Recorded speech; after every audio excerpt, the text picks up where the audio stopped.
Hey everybody, welcome to BioBites. Welcome to BioBites. My name is Jessica Frank. I'm the Biomed Program Manager at the Marion Institute. Just want to say hello and welcome to everybody. We are about to have our April BioBites. So April BioBites is focusing on financial and mental health, the relationship between financial and mental health. BioBites is the Marion Institute's monthly virtual educational series. So in case you're a first timer to BioBites, BioBites connects you with some of the foremost experts in alternative and natural medicine today, speaking on key topics relating to wellness and empowered health, which is wonderful because that's really what we want to talk about today. Our very special topic is in honor of April being Financial Literacy Month. And it's about the intimate connection between our mental health and our financial health. It's not uncommon for us to ignore the elephant in the room topic of money when it comes to conversations about stress and anxiety, right? So helping us shed some light on that elephant today and discover some available resources is Matt Bahl. Matt is Vice President and Head of Workplace Market Development at Financial Health Network. A nationally recognized thought leader on workplace financial wellness, Matt spends his time building relationships with employers committed to advancing the financial health of their workforces. He believes it takes a movement to improve workers' financial lives by connecting HR and benefits leaders with Financial Health Network's expertise and solutions to create a strong financial health ecosystem. So before we begin, I have a few announcements. First is, don't forget, we encourage you to drop questions into the chat as we're going. So we get to those questions at the end after Matt's presentation. So while you're watching, come up with a question and have a thought, drop it into the chat and we'll get to it. Second, we are recording this event, and at the end and about a few days afterwards, we'll send out that recording to you with resources as well. Last but not least, I want to say thank you to Mass Mutual for helping us with this BioBites episode. Awesome. So without further delay, let's click some buttons and we'll bring Matt on. So take it away, Matt. Well, thank you, Jessica, and thank you, Liz, and thanks to the Marion Institute for inviting us here to talk about the relationship and help unpacking the connection between mental health and financial health, and of course, double down on the thanks to our partners at Mass Mutual for bringing us here today. I want to just anchor folks in who are the Financial Health Network? What do we do and how do we think about our work? We are a 501c3 nonprofit whose mission is to improve financial health for all. We do this by focusing on those that are the most financially vulnerable and also recognizing that people's financial lives cover a wide range of sectors in their human and daily lives, whether it's their workplace, whether it's their banking relationship, whether it's pursuing healthcare, and that this ecosystem approach is really central to understanding how we define financial health. And for us, financial health comes about when an individual has access to systems, including their workplace and their bank, that help them build resilience and pursue opportunities. We think that it's really important to think about financial health as a capability and a capacity that individuals can develop, leveraging and going across the multitude of systems. As a result of this, most of our work is really focused on helping to inform how large organizations can reimagine their approach to financial health to support their customers, to support their employees. But of course, we're also going to dive in today to some topics for how individuals can navigate this system and what are some leading practices that folks can consider as they're managing and balancing both their financial health and the corresponding mental health challenges that can often accompany deep levels of financial strain and financial precarity. I think it's important to first anchor all of us in what is the state of financial health in the United States. And while this data may be shocking to some of you, I think I take solace in that you are not alone.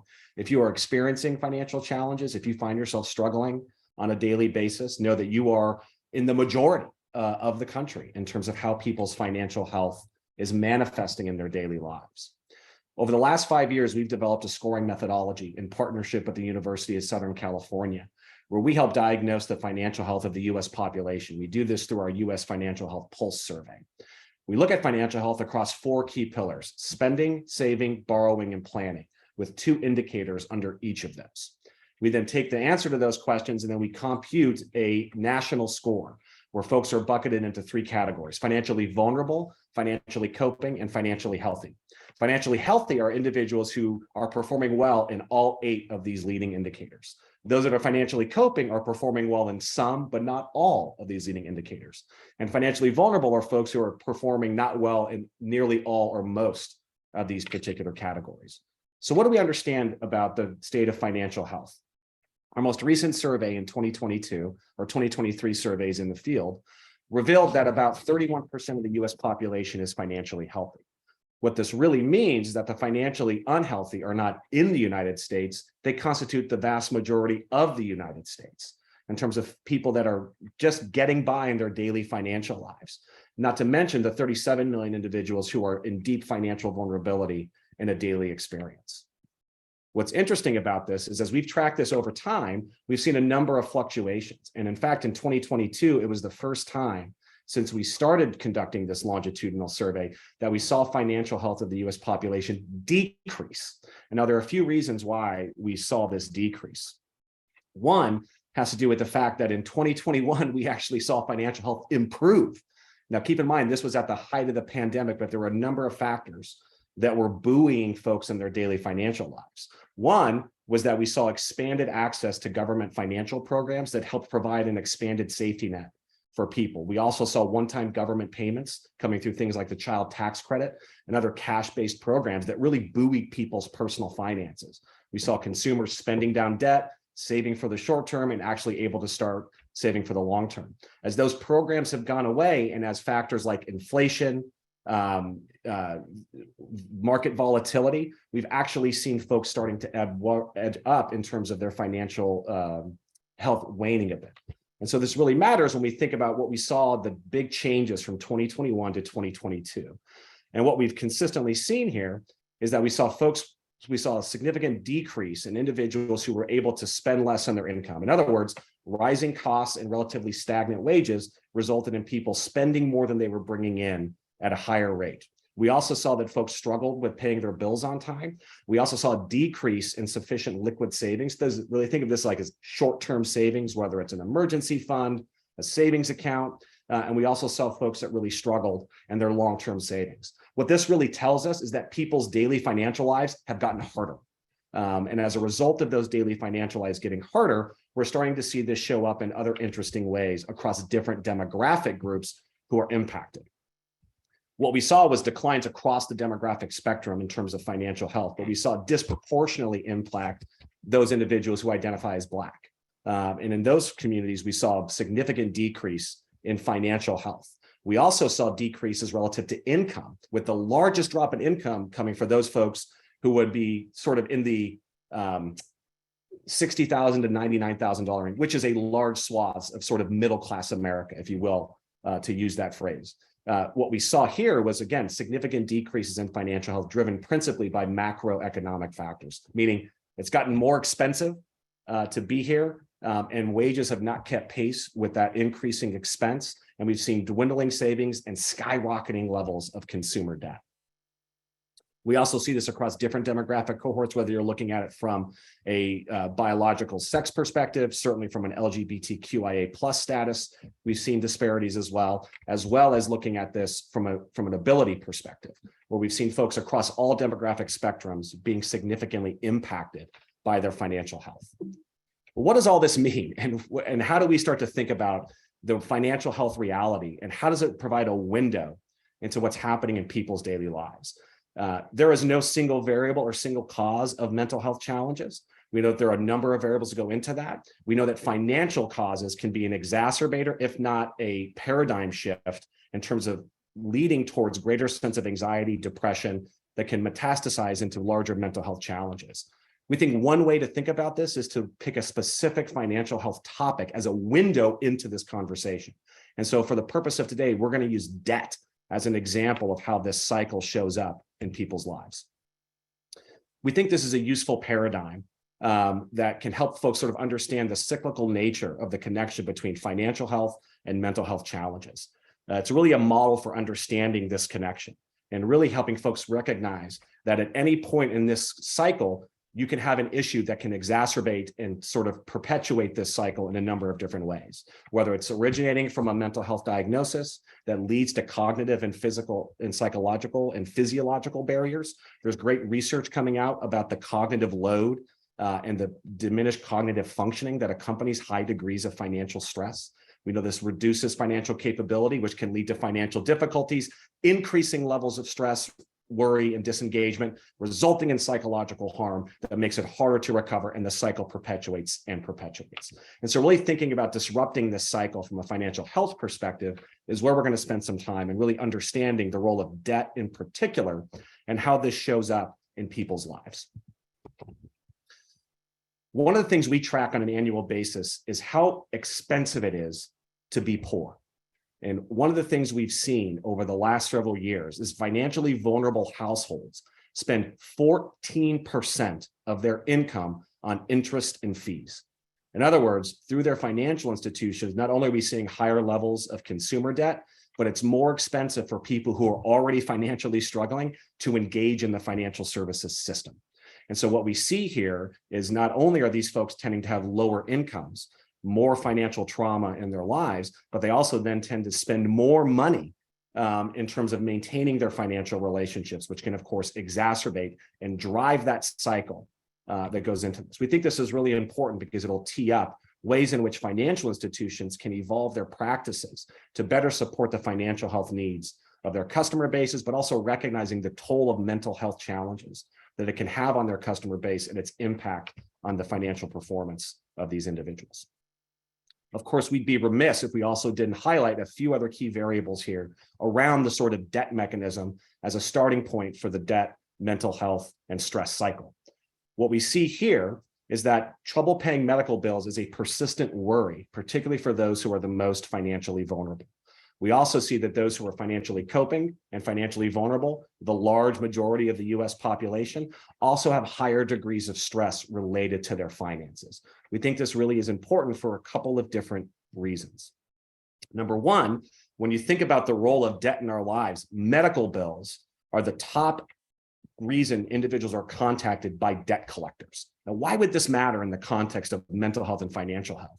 Because the very system, the healthcare system, where many folks go to gain access to mental health support is actually a place that disproportionately affects financial trauma onto individuals, which can exacerbate and potentially undermine the efficacy of the treatment that folks are receiving as they're pursuing that through healthcare. We also know that healthcare and medical bills are different types of debt. It's often unplanned, right? No one expects to have a medical emergency or a medical episode. And we also see that medical debt is the #1 cause of bankruptcy in the United States. This is true even for folks who are commercially insured. It is the #1 cause of bankruptcy. And the typical debt that comes out of this is not necessarily large dollar. Indeed, typical medical debt in the US is somewhere between $400 and $800. And 62% of medical collections are under $490. And so what we see again is this tension between seeking medical interventions and medical help and the financial toll that it can take, which can disrupt and exacerbate the mental health, financial health cycle in negative ways. Let's talk about stress, as if you already aren't stressed enough just seeing all of these daunting numbers. But I think it's important to see, how does debt start to show up in people's lives and start that cycle of building that level of stress, deepening that sense of financial precarity and insecurity. Well, the American Psychological Association has done amazing work in this area. And one of the things we see when we look at different sort of demographic cohorts is the different types of stress that comes across this. So you'll see here on the slide some reference to economy and then some references to money. Think of economy as like the macroeconomic factors, inflation, jobs, those types of issues. Think of money as like my own personal finances, my ability to navigate in my daily life. And what we see here is that financial stress is certainly greater the younger you are. And in some ways, this makes intuitive sense, right? Folks are just starting their lives. We see disproportionate wealth concentration in older generations. And so folks are really starting from a place of trying to navigate their financial lives focusing on their personal finances. But nonetheless, 82% of Gen Z, which is our youngest generation, are reporting personal financial issues as a significant source of stress. Millennials, which is the largest percentage of the US workforce today, 81% are indicating that they feel high degrees of stress as it relates to personal finance and money.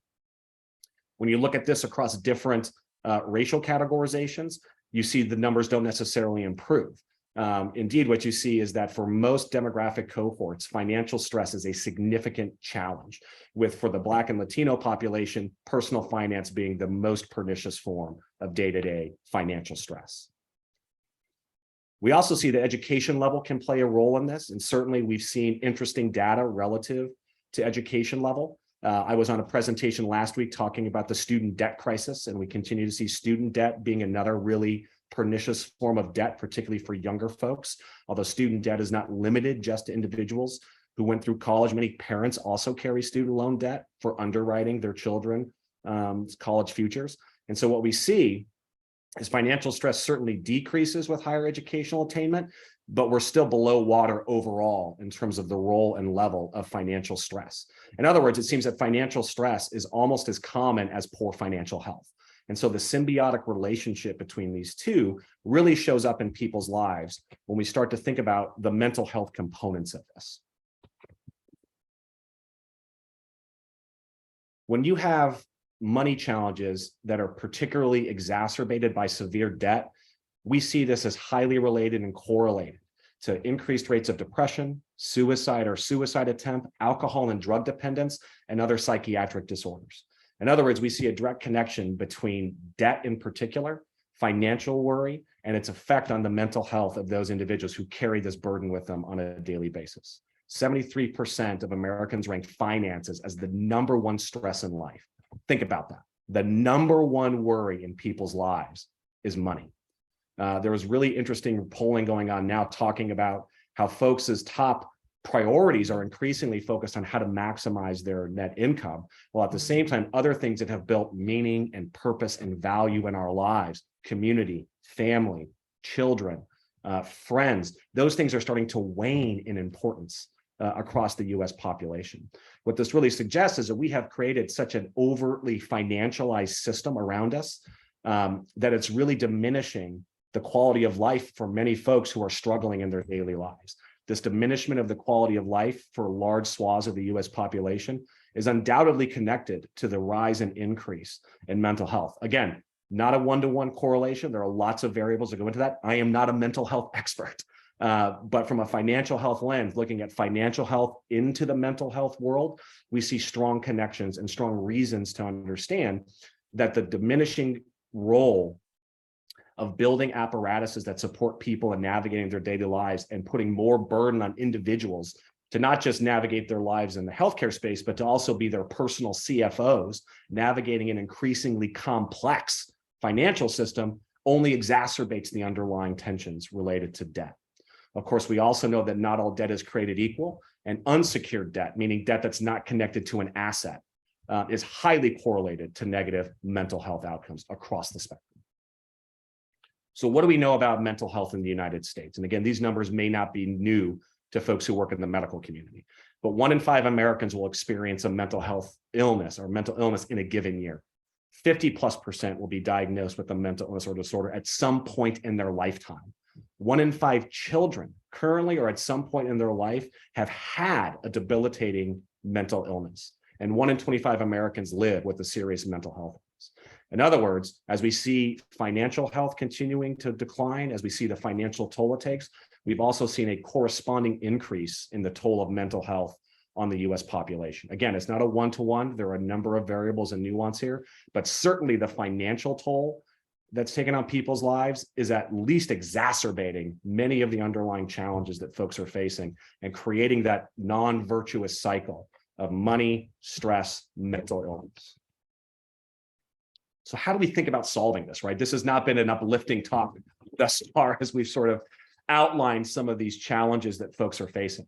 But there is a paradigm shift underway. And I think that there are opportunities both at a systems level, but also at an individual level to reassert greater control over your financial future and to really think about ways that you can navigate these systems to maximize the impact on your financial life, recognizing that there's a lot of other opportunities, whether it be government intervention, policy, large institutions, and individuals working in concert to really try to address and move this forward.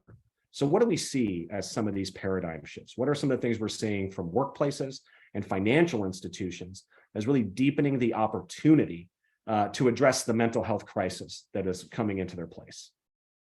Let's talk about the workplace. Most folks in this country gain access to a range of financial health benefits through their workplace. This is the place where most folks gain access to things like defined contribution retirement plans, 401k, 403bs.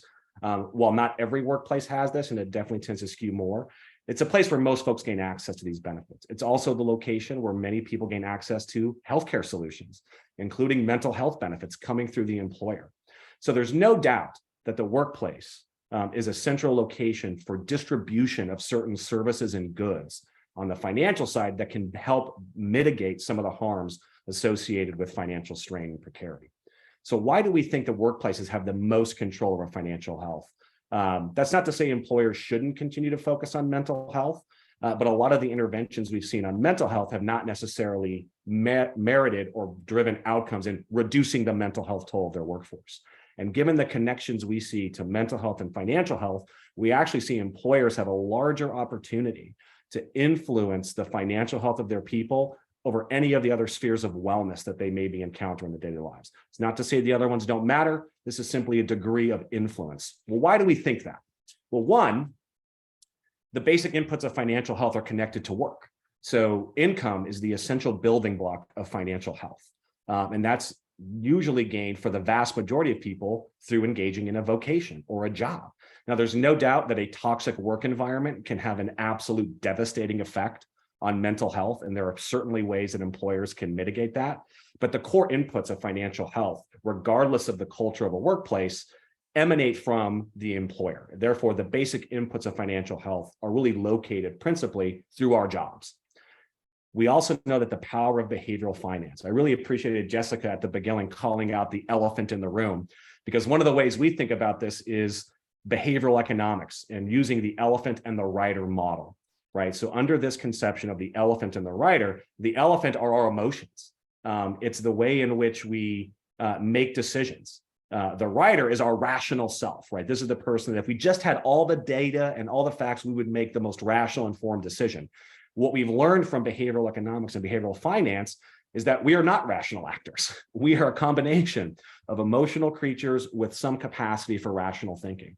And therefore, leveraging behavioral finance, right? The ability to enroll folks into certain financial programs, opt-in versus opt-out, right? I can auto-enroll my workforce into a retirement savings program, for example. I cannot teleport someone to get a screening from their PCP every year.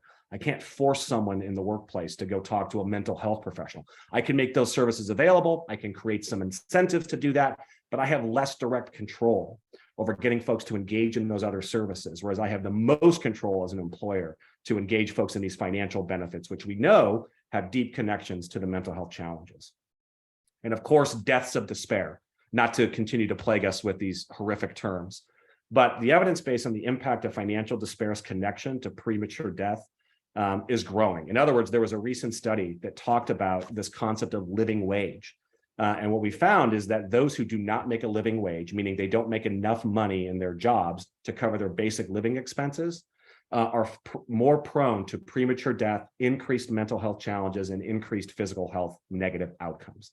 In other words, we see that the role of the employer in providing that baseline level of financial input for most folks is critical to mitigating some of the catastrophes that we've seen relative to some of these increasing numbers of the deaths of despair, which are deeply connected to economic factors as well as a number of other variables. What about banks? What about financial institutions, right? This is another area where we're seeing really interesting opportunities.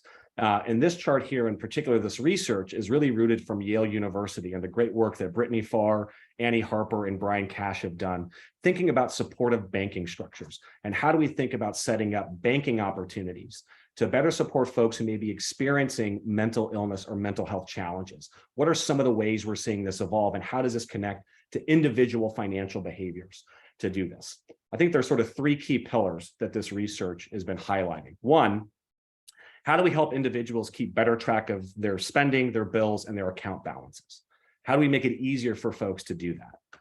Another is, how do we help folks manage impulsivity associated with a wide range of mental health issues, right? In other words, how do we help folks better manage and monitor their impulsive purchases, which can exacerbate some of the mental health challenges?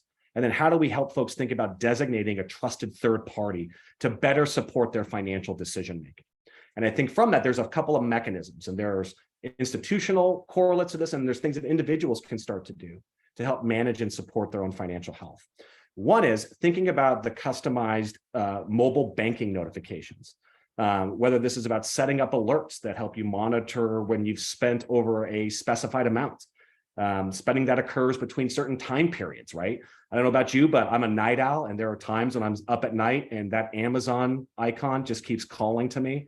And we do impulse purchases, right? We know that cognitive impairment and cognitive load accumulates during the day. And so for most folks, we make worse decisions later in the day than we do earlier in the day. So how do you start to set up self-identified parameters to do that? There's a number of mobile banking apps that are currently offering customizable notifications. Not to say they're specific to some of the things we've talked about, but the technology exists. And so one thing you can do as an individual is make sure you're aware of what are the possible notifications through your bank. What are the things that you can set up that already exist that can help you better set these guardrails for yourself on a path towards making the right financial decisions? How do you think about leveraging some of these things? There was an advertisement several years ago from Ally Bank, and I don't know if anyone would remember this, but it was the commercial where the person was going to be up. They were clicking through a telemarketer or teleinfo, and they were going to click on something, and this character comes out of nowhere and slaps the remote control or slaps the phone out of their hand. Now, that's a little dramatic, obviously, but what it does is it's sort of helping people understand the emotional aspects of money and the behaviors that can often drive financial problems in people's lives. And how do you set up mobile notifications or be mindful of your own financial circumstances and set up those parameters? Another would be thinking about self-imposed spending limits, particularly on debit cards. This capacity already exists. So a number of financial institutions, TrueLink and Greenlight, already do this for folks who have some erratic spending behavior. So Greenlight, for example, is an app that I use with my kids, where I can set up a pre-designed amount. TrueLink also does this for their services. This is a capacity that exists. A lot of banks still haven't set this up yet, but there's an opportunity to think about creating separate accounts for spending. And this is something you can do in your daily lives as you think about specific buckets of money. So if you know that you want to go out to eat once or twice a week, setting up a specific account for entertainment, thinking about allocating money for an emergency savings, thinking about how you navigate and spend in your daily life, and setting up specific budgeting icons or budgeting pathways is another way that you can do this on your own as this technology ramps up in the banking system. Another opportunity, particularly for folks that are struggling with mental health, is view-only account access, where you can have a trusted friend, a parent, a loved one, a partner, who can have view-only account access as a mechanism to help you and individuals struggling with mental health really think about their purchases, to have the opportunity for that dialogue. I think it's obviously all of these are voluntary, and there are a number of banks that already do this. So TD Bank has this account view-only access that's an option, as well as Bank of American Fork is another financial institution that currently does this. These are all really relative around recognizing and providing supportive banking features for individuals as they're navigating their lives and navigating the financial opportunities. As you think about your own individual self, I think one of the things that we're really seeing is a couple of really important trends. Number one, we still see high degrees of stigma associated with money. I'm a former HR executive, and I can remember folks would come into my office and they would talk to me about virtually everything in their life except personal finance. And so I think there's huge opportunities for us to destigmatize the impact of money in our lives. If you take nothing away from all of the nerd data that we shared at the top, it's that if you find yourself struggling in your financial life, you are not alone. In fact, that is far more common than folks who are not struggling in their daily financial lives. And so recognizing that financial health is part and parcel of mental health can help folks start to plot a chart and a path forward. There's also amazing things that are happening at the intersection of clinical care and financial wellness and health. Financial therapy is an emerging field where we're seeing aspects of cognitive behavioral therapy being leveraged to help folks process their emotions and some of the trauma associated with finance, opening up conversations in your family, talking about your money stories. Jessica reminded me before we started this about a great New York Times article as we get into tax season here, which can be a very stressful moment for a lot of families and a lot of individuals, to open up that dialogue about money, to be open about talking about your financial challenges in your life, and recognizing that you are not alone, and that there are ways in which you can start to socialize this in your own world that can help you have better, more meaningful and impactful conversations about money. Of course, also understanding the way in which your workplace can be a vector for access to financial benefits, making sure you understand the financial benefits your employer offers, whether it's a retirement plan, an emergency savings account, health insurance, other types of insurance, really spending time understanding what those are and what they may or may not do for you is another really effective way to build up your financial wellness capacity and capability. And then certainly exploring with your bank all the services that are potentially there, particularly around notification, budgeting tools, other avenues that can help you start to plot a path forward to managing your personal finances in ways that give you greater autonomy, a greater sense of belonging and control to help you navigate those things. Of course, I'd be remiss if I didn't talk about another exciting development that we're seeing, at least in the workplace context, which is the emerging breakthroughs in mental health treatment, and particularly relative to psychedelic assisted therapy. And one of the reasons why we think this is really interesting is, again, because most individuals gain access to health insurance through their workplace, the employer is likely to be a significant distribution channel for new and emerging therapeutics. We already have ketamine-assisted therapy as an option in many places, but we're also seeing remarkable breakthroughs in terms of other psychedelic-assisted therapies. So the FDA is close to approval for psychedelic-assisted therapy for MDMA. It's expected to be fully approved by the end of the year as it's in phase 3 clinical trials. The outcomes are remarkable. I'm not a scientist. I'm a wellness expert and fascinated by these things, but even I can recognize the impact of some of the data that's coming out through these rigorous studies. In one study with MDMA-assisted therapy, 68% of people with PTSD no longer met the clinical criteria for PTSD at a 12-month follow-up. We also see similar remarkable outcomes relative to psilocybin-assisted therapy and the work that Johns Hopkins University is doing, where they have found psilocybin-assisted therapy to substantially reduce and lead to significant and durable improvements in depression and anxiety. In other words, we're starting to see new methodologies that employers and others in the health profession can start to really dive into about being directly related to solving some of the mental health challenges. Now, how does this connect to financial health? Well, I think one of the unanswered questions is, let's say you work at a clothing store and you're making $12 to $15 an hour, and you're suffering from depression and anxiety, and you qualify for one of these assisted therapies. Certainly from a mental health perspective, there seems to be efficacy for that breakthrough. But if you're still coming back into a job that doesn't pay you enough to pay your bills, the durability of that is one thing that we still don't have a lot of information about. In other words, this is not a panacea to solving the financial challenges that people may face. It certainly can help in that perspective, but we still have to think about these as two sides of the same coin. And disentangling this is not as simple as some of these really amazing breakthrough therapies. The other potential thing that we think about is whether these therapies will be available to the most vulnerable populations, and whether, or do these just become sort of luxury items that only those who can have good insurance and highly compensated folks can have access to.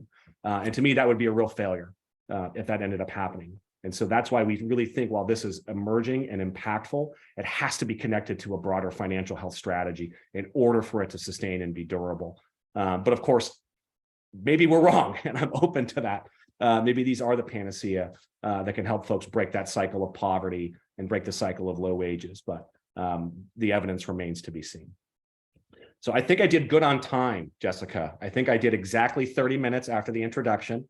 And so I'm happy to open this up for some dialogue and some questions And again, just thank you to the Marion Institute folks for inviting us here to dialogue about this. Would you like to maybe have a drink of water? Yes. Was I talking fast? Not at all. No, not at all. But that was a lot. And I just want to make sure you're taking care of your needs. So wonderful. I really appreciated it. It really connected. That made a connection for me between, how prevalent the financial health of an individual affects their mental health. I mean, we know that must be correlated, but you've really succinctly explained the correlation. And yeah, it's almost like the feedback loop, right? So I appreciated that. So let's dive into, we have a question in the chat, and then I'll move on to some other questions as well. Heidi's asking, while many companies offer EAPs, that's employee assisted programs, yeah, in order to provide more information and education to their employees, what is the percentage of employees that use the EAP, especially for financial literacy? What incentives are companies offering in order to encourage employees to take more financial education classes? For example, I know that some companies offer financial incentives to use the health resources and take classes throughout the year, which ends up being a win-win for both the employer and the employee. Yeah. So there's no national database that tracks engagement with EAPs, but what we've consistently seen through our conversations, as well as talking with EAP providers, is engagement is pretty low with those services. So I think, typically when I was an HR leader, we saw about 1% to 2% engagement across our population with EAPs. And some of that's just the way that EAPs have historically been designed, where they've been sort of designed to capture all the benefits that an employer would offer, but can't sort of pay individual pricing for each of those separate benefits. Financial education used to be part of that. It's really been carved out of a lot of EAP programs. And so what we see today is sort of less of a focus on financial education programs and more on a financial coaching model. And so the distinction would be is financial education would be, something like a static website, information that maybe is presented in a classroom form. Financial coaching is the ability to have a one-on-one conversation with the financial professional, usually in a non-sales and non-solicitous environment, to have that sort of one-on-one coaching session. And so we're actually seeing more employers moving towards those types of solutions. In terms of incentives, I think employers are increasingly getting creative with how they do incentives. So Delta Airlines, for example, just announced a new program where they're going to be providing all of their workforce or most of their workforce with an emergency savings solution. And one of the ways in which you can unlock employer contributions is to attend financial education courses or engage in financial education content that directly relates to sort of a material benefit. And I think that's really important because if I'm being candid, the evidence base for financial education programs in the workplace is mixed at best in terms of their impact. And what we've seen is that huge levels of selection bias can often influence financial education programs to the workplace, where you get the folks that are already sort of inclined towards financial education are the ones that show up, and the people that would benefit the most from this knowledge don't engage. And so we've actually seen from the literature, there was a new meta study released in 2022 that looks like actually school is maybe the most effective place in which to implement and scale the effects and impact of financial education. It's not to say that it doesn't matter in the workplace, but if you're really thinking about scale and impact, it seems like that's the place where the evidence base suggests that it has the most impact. Certainly, there are other ways employers can create incentives through their program. But one of the things we talk about when we work with employers is there's often a rush to add a new solution, add a new product, add a new fixture.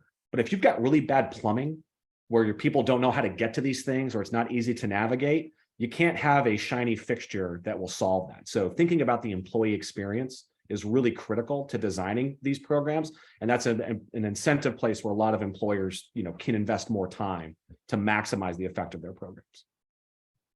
Well, that's wonderful. That's a longer answer I think you were expecting, Jessica. But no, I'm sure it's great. I'm sure Heidi will let us know. So thank you. Let's bounce around, shall we? Is there any data on fraud in banking and mental health? I recently discovered that my bank will never call me about a fraud issue, yet I've been called numerous times by bad actors. So knowing I can just hang up on them is empowering.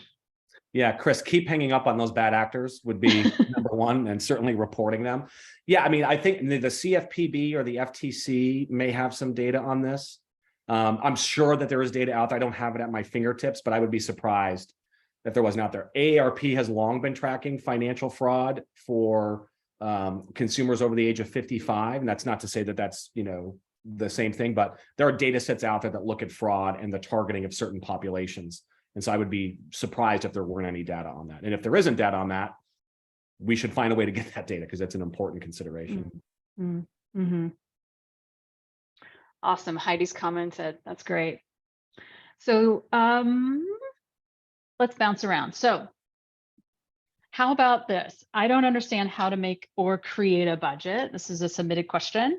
Can you help? What are the best apps for budgeting these days? Oh my So gosh. apps seem to be pretty easily accessible for people, but yeah, what are some of the best ones? Yeah, every app has a budget component now. So let me, here's what I would say. So there was a recent research paper released from the University of Chicago. And one of the things that we're learning, particularly in the field of behavioral finance, the emotional connections, is that a lot of apps today on budgeting create sort of hard and fast buckets of expenses, right? So there's dining, there's housing, there's leisure, there's debt, whatever the case may be. And what we're learning is that the specifics of what individuals put into those buckets is different. And so rather than thinking about budgeting in terms of buckets, we're starting to see cognitive brain mapping that budgeting is more like a tree where it sort of goes into different categories to do that. So that's one thing that I would say. The other thing is like virtually every bank has a budgeting app in it. They all function somewhat the same with some slight modifications in there. There's some utility to that because they can automatically categorize your transactions for you if you're in there. I also know that there are some direct-to-consumer ones. Yeah, You Need a Budget is another app that's been around for a long time. NerdWallet's got some things in there that do that. A lot of the credit bureaus also have budgeting apps that are out there. What I would say is spend time looking at these different apps because what's going to make sense for one individual may not make sense for another individual. I'm old school. I have an Excel spreadsheet that my wife and I use. It's a shared Google Doc because we do a household budget. And so I think what's most important is figuring out what works for you. And if a technology app works for you, great. If you still want to do it manually, you can do that as well. I don't think that there's a right or wrong way to do it. Awesome. Yeah. Thanks for the comments as well. Yeah. Kendra, it matters less on what you use and more that you actually use it. Well, Kendra's also a main, so I'm appreciating Kendra. I know Kendra. Oh, Kendra, good to see you. Yeah. So yeah, similarly, I used to write checks and balance an actual checkbook, but I haven't done that in years, good or bad. Online payments, no more paper statements. Does anyone balance checkbooks anymore? I'm looking at a checkbook right here, but it's not been balanced in quite some time. I'm sure there are certainly folks who still do that. I think one of the things certainly with the role of digital payments, and one of the things we saw in the pandemic was an increased utilization and frankly comfort level of people using virtual payments, whether this is Venmo, PayPal, Cash App, some of these other features. And so I think we have seen a real sea change broadly around folks' comfort using technology in terms of transacting money. What I think is interesting is with my debit card, I carry the full balance of my financial life with me at all times, which is not the norm in human history. And so I think for me, it's really about understanding how to set budgets and categories is a really important way to do this, because I don't think most folks are sort of doing the pen and paper budgeting. People can sort of straw poll. How often do you actually look at your financial transactions online through your bank? My sense is that's not very common for folks to do that. I think there's a lot of account balance checking, but it doesn't mean they're tracking their spend. I think they're looking at what they have in order to spend. And so I'm sure there's some research out there I don't have in front of me that would get into this a little more. Oh, wonderful. Thank you so much. All right. Similarly, about talking about this elephant in the room and the connection between financial health and mental health, let's talk about how to speak to kids. My relationship to money stems from my childhood. This question is asking, similar like the behavioral finance you were talking about. So it stems from my childhood. The conversations around money in my house growing up were always stressful, I feel. So how can parents be more proactive when it comes to conversations around money and kids so that the stress isn't passed down? Yeah. Um, Such a great question. And I also just want to acknowledge Richard's comment in the chat. So Richard, you are not alone. We welcome you sharing that, and it's powerful to hear you say that. So thank you for sharing that. Listen, I think so think of it this way, right? There's a couple ways to think about this. One, someone who has experienced financial trauma, then trying to talk about that untreated financial trauma with their child seems like a recipe for challenging. There are a number of apps and programs here that are doing really interesting work. So Sensei has some really cool content. Goal Setter does some really great things. Greenlight, I think I mentioned, I use with my kids, are ways to help sort of start that dialogue. And frankly, you can learn as well with your parent. I also think that parents that don't feel comfortable shouldn't feel like they have to be the expert. And I think that's where thinking about how to structure family financial conversations can be really useful. Whether this is working with a family financial coach, whether it's bringing the family into a financial therapy session, there are lots of different ways for folks to have these conversations with their kids. We're also seeing a number of states that are starting to put in place financial education curriculum. And I think that's something that is worth paying attention to, because I think getting kids more in touch and engaged with finances at a young age is important. And there's plenty of studies that have validated that. But I think one of the things not to do is to avoid it and not to engage or not to think about how to have those conversations. And even talk. So I'll give you an example. My son, my 8-year-old, got birthday money, and he wants to spend it 100% of his net worth, $50. He wants to spend all of it on mine coins in Minecraft. And he is adamant about doing this. And so, he doesn't want to hear a lecture from dad about this. So the way we've done this conversation with him is to say, hey, that's 100% of your net worth. Sit on it for a week and think about all the other ways that you maybe want to use this money. I'm not going to tell you how to spend it, what to spend it, but think about this. So he's gone from wanting to spend all of it to now, well, maybe I'll just spend $10 of it. Or maybe I'll just do this. So there are ways in which you as a parent can have these conversations with your kids without necessarily having to be an expert in finance. I'll give you another example. My oldest son. So every kid at the school my kids go to qualify for free or reduced federal lunch. So every kid gets a card, and they can take that card into the cafeteria and they use it. And then parents can put money on the card if they want, so the kids can get sort of extra things. I got a bill from the school for like $35 because my son was racking up a $35 tab on quarter chocolate milks through the school year. Because what he would do is he would take the card, and everybody in line, he's opening the tab. Come on, everybody gets a chocolate milk. Just use my card. And so that was a really teachable moment to say, well, let's talk about money and the fact that this card carries the full balance of what that means and how this should work. So there are moments you're going to have as a parent or as a family where, boy, if something happened, you're like, geez, that seems sort of odd. It's a great chance to learn together and to have that conversation and to ground it in humanity. Back to Richard's comments, like money is a fundamental human challenge, and it's a human condition. It's something that we navigate on a daily basis. And so humility, humanness, and empathy are always good practices when you're talking about money, especially with your kids. Awesome. So let's move on. Cora asks the question, the data clearly indicates how financial stress is impacting physical and mental health. Is the healthcare field recognizing this? How should healthcare professionals identify, address this with their patients? Awesome. We actually wrote a paper on this. It's on our website. I would encourage folks to do that. But so the health industry has long talked about social determinants of health, and I think have long recognized finances and money as one of those determinants. Certainly, because we're the financial health network, we tend to index towards that. But if you look at those other pillars within the social determinants, thank you, Jessica, within the social determinants of health framework, whether it's housing, whether it's community, whether it's food, whether it's safety, all of those are deeply financialized. And so from our perspective, people's ability to navigate their financial lives is a deep connection across all of those social determinants of health. And you certainly see this showing up in some community health practices. You're seeing some large health institutions that are starting to do different types of screening around the financial health of their patient population. I think there's a bunch of work left to be done in terms of doing that. I don't know any medical provider, nurse, physician who gets training on financial health as part of their education.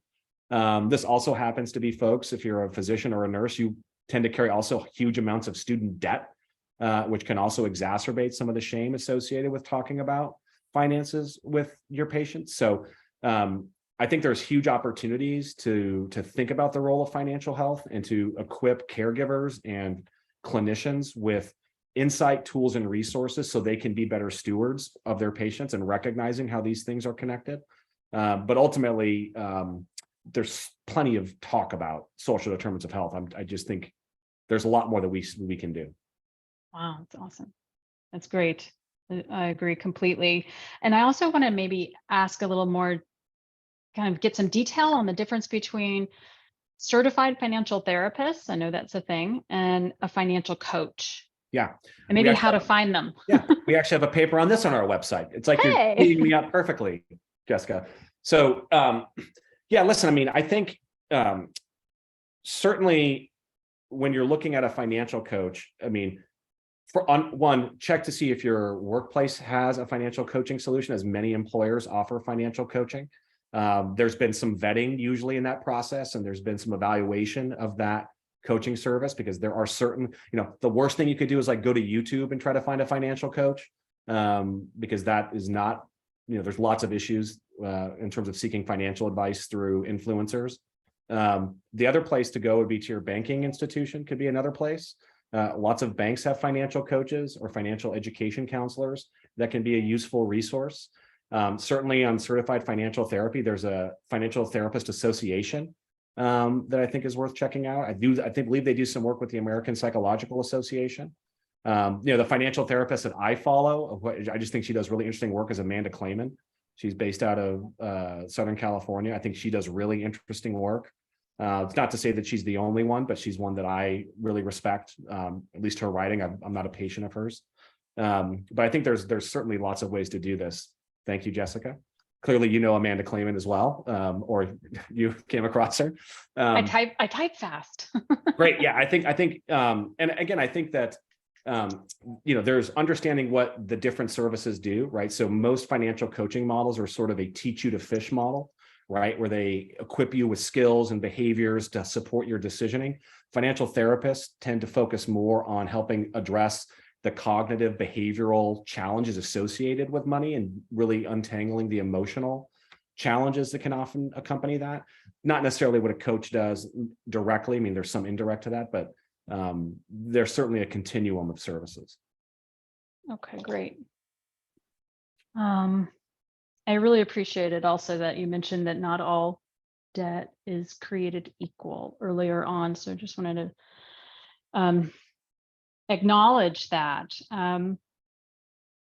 Here's one as well. How much should one put in an emergency fund? Yeah.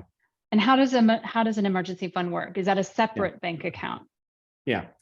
So certainly from a behavioral finance and the notion of mental accounting, having an emergency fund in a separate account, separate from your daily checking account or your debit account, is a good practice. We just know from the evidence base that having a separate account really matters to do that. So I certainly think that's the case. There's actually a new piece of legislation called Secure Act 2.0. I won't bore you with that, but it creates some incentives for employers to sponsor emergency saving solutions. And we're seeing an uptick in employers doing that. The amount question is one where you see wide variation. So if you talk to a financial planner, they may say 6 to 12 months of income. If you say 6 to 12 months of income to an individual who's got zero saved, it's a pretty good way to ensure they don't start saving anything in that account. And so I think, where we see folks going towards is, try to get to $400 to $500. You can do that incrementally, you can do that over time. This is the number the Fed has put out there in terms of the sort of normal financial shock that could be weathered with an emergency savings account. And so, trying to get to that place where you feel like you have a cushion to weather and absorb a financial shock, car breakdown, unexpected bill, those are things to do that. And so, I think the $400 is a good marker to start as a goal towards, but even if you have $100 or any amount in that, the behavior of saving for that and building it over time is what really matters and really counts for that. And it's really hard, I think, daunting for folks to say, geez, I need to have 6 to 12 months or even 3 months of income. It's like, I can barely pay my bills and now I have to save that much money. So I think we have to be incredibly realistic and deeply human about what's possible and what's going to give people the best chance to weather the financial shock. Now, if you can save that, great, go forth and conquer. But for most folks, that's just not possible to save that amount. Yes, that's what I've read as well. And I thought, wow, that's going to be very, very challenging for people and cause more stress. Yeah. All right. So how about one more? And then we might, let's see. Yeah. All right. We've got time. Great. If there's any more in the chat, please drop them in. When it comes to money, I don't feel like I'm in control at all. And that scares me. Even though I have steady income, I watch my spending. I'm reserved rather than frivolous, but I still manage to get stressed out about it. Is this common? Any thoughts? Yeah. So, one, you're not alone. I think that, start with that baseline, that you're absolutely not alone in doing that.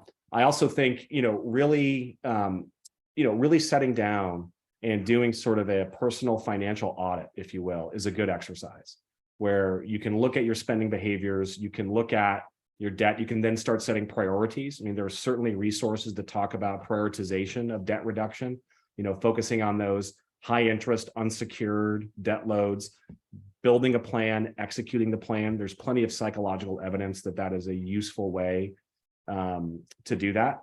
But I also think that, and this is why we focus on systems so much, some of this has to be revolved around systems change, right? You can't just continue to put all of the onus on the individual to navigate this precarity when you've got systems around them that at times incentivize that precarity. And so while it's certainly good for individuals to take ownership and practice accountability and practice good habits, we also need to think holistically about the world in which people navigate and the financial challenges that are incumbent of that world. Because you can do your best to budget out of that, but if you get a surprise rent increase or you get a surprise medical bill, that can completely derail any financial headwinds you've made. And so I think you've also got to think about this from a systems perspective. And I do want to respond. Abigail put in a very thoughtful comment in the app. I watch YouTube. I've just seen certainly there's good content on there, but boy, there have been some high profile charlatans that have gotten into trouble for providing financial advice under the guise of celebrity. So I just caution folks when you're on there, it's not to say there isn't cool stuff on there, but I think just being an informed consumer really matters when you're going out into the digital world to find, financial advice. Yeah. Awesome. We also have something in here from Amy connecting us with Mass Mutual Foundation's Future Smart program, middle school and high school resources there and families. Awesome. Kendra also chimes in. I'd be interested to hear where the fear around your finances is coming from. It could be a mindset shift rather than practical money strategies. That's also something that I was keyed in on with the article in the New York Times. It's asking us to ask ourselves these questions from our childhood money stories. Who paid the bills in your own family? What early money memory gives you the most shame? And what early money memory gives you the most pride? What did your parents do with money that you would never do yourself? So all of these kind of seeded questions to let us reflect around, where does the fear of money come from? what is happening around that? And yeah, I think it's rooted in, and I want to also mention that our next BioBites is about mindfulness. And so one of the strategies one can take on their own is to practice self-awareness and reflection, self-reflection on what is my relationship to money? Where did it come from? And what is it now? And how can I be more aware of not only the physical manifestation of stress in the form of insomnia, anxiety, all of the things that come from it, but walk it back even further and think about how you were raised around the aspect of money and finance. So yeah, I'm just sort of cycling back around again, but any comment? No, I think whether that was off the cuff or something you Yeah. learned, I think you're ready to do this presentation without me next time. Well, That was hopefully part of the goal here. well, I also yeah. just Go ahead. Sorry. Chris, or excuse me, Richard put another comment in there. Okay. So I just wanted to underscore and plus one that, Richard. I think that, certainly, we need to have folks that are experiencing good behaviors, but we've seen really, and I highly encourage folks, if you've not done so already, check out Professor Scott Galloway wrote a book called America Adrift, 100 Charts. And one of the things that I found most provocative about that was this very notion of sort of rugged individualism as connected to the financialization of our world. And what we've seen is starting really in the 1970s, work productivity became uncoupled from wage growth. And so what you've seen folks where, as an economy, our productivity has skyrocketed, but the wage growth has stagnated, except for those at the very top of the wage spectrum. And so this sort of onus on the individual, I think, is rooted somewhat in this notion that if you just work hard, you're going to be successful. And what the data is telling us is we're working harder than ever, and the financial rewards are going to an increasingly small number of folks. And so I think that fundamental economic reality is something that we have to wrestle with at a systems level, because asking someone to work 4 jobs in all 50 of our largest cities in order to afford rent is a reality. And this is a study Zillow put out, where if you're working minimum wage at the wage set, even in like a San Francisco that's got a high wage, you have to work 4 of those jobs in order to afford rent. That's unconscionable. And there's no bootstrap large enough to pull someone up out of that circumstance. Thanks for that. Okay, so everybody, we are out of time, but I noticed also that Chris dropped in our link to the next BioBite. So if you're interested in practicing self-awareness and how that might affect your financial health, you can check it out. It's on May 2nd. It's called A Taste of Mindfulness. And I just want to say thank you to Matt, and thank you to Mass Mutual and everybody who's helped us out for this month's BioBites. Thank you.